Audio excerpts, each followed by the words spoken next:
Teman, sebetulnya udah lama banget, sudah bertahun-tahun saya pengen banget bikin video ini, pembahasan yang benar-benar super penting. Kalian harus tonton, kalian harus simak dengan seksama, dan kalian harus share video ini, karena ini akan membuka mata kita semua sejarah sesungguhnya kenapa Palestina dijajah, dan kenapa penjajahan harus di Palestina, dan kenapa umat Islam bisa lemah, dan kenapa. Baik teman-teman, sebelum saya mulai membahas topik kita hari ini, saya ingin update dulu seperti biasa. Ini sudah hari ke-25, ya Allah. Semakin brutal, semakin barbar. Teman-teman, sudah nggak pantas ini disebut perang. Ya, memang sejak hari pertama, sebetulnya tidak pernah ada perang antara Gaza dengan Israel. Kenapa? Karena Israel ini sudah keluar dari track, dari prinsip-prinsip kode etik sebuah peperangan. Nggak gentle, nggak fair. Perang itu antara kekuatan bersenjata melawan kekuatan bersenjata. Para pejuang Gaza ketika menyerbu masuk ke wilayah jajahan Israel, itu yang mereka bunuh itu adalah para militer. Sementara sipil itu mereka lepaskan, atau mereka tawan, sipil mereka tawan. Itulah peraturan perang. Tapi yang terjadi di Gaza ini, jajah tempur ini nggak pernah mentarget para pejuang, tapi apa? Sipil, wanita, anak-anak. Yang terbaru nih, beberapa menit yang lalu sebelum saya tag video ini, pembantaian sangat besar di wilayah Jabalia, pemukiman padat penduduk, pengungsian Jabalia di wilayah jalur Gaza bagian utara.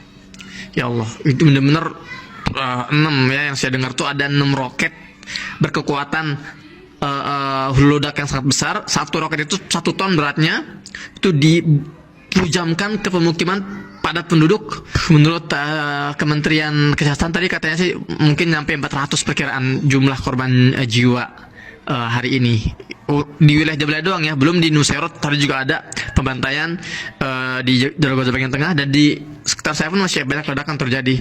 Hari ini benar-benar hari yang sangat berdarah. Mungkin nggak lagi akan keluar berita korban jiwa mencapai lebih dari angka 9.000 dan korban luka sudah 22.000, ya Allah. Baik teman-teman, jadi sekali lagi memang sudah keluar dari jalur pertempuran kode etik peperangan, karena yang dibunuh sipil, tim medis, jurnalis, dan ini benar-benar genosida, nggak logis.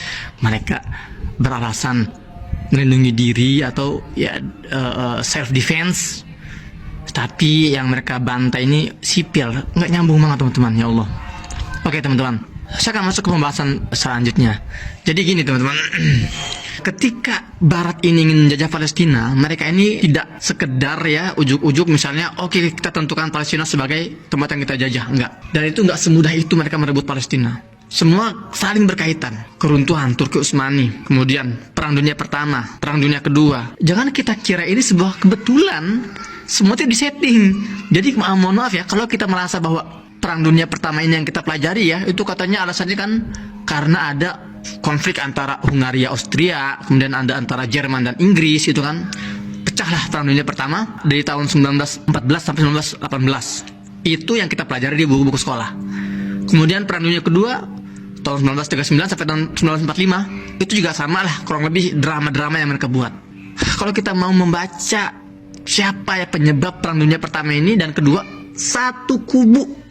Mereka yang memegang Jerman juga memegang Inggris. Mereka yang memegang Amerika, Perang Dunia Kedua, mereka yang memegang Amerika, juga mereka yang memegang Jerman, sama aja, nggak ada bedanya. Mereka ada orang-orang yang bermain di belakang layar. Apa tujuannya? Tujuannya kita bisa kembali ke sebuah catatan yang jarang dipelajari, dan kalian tidak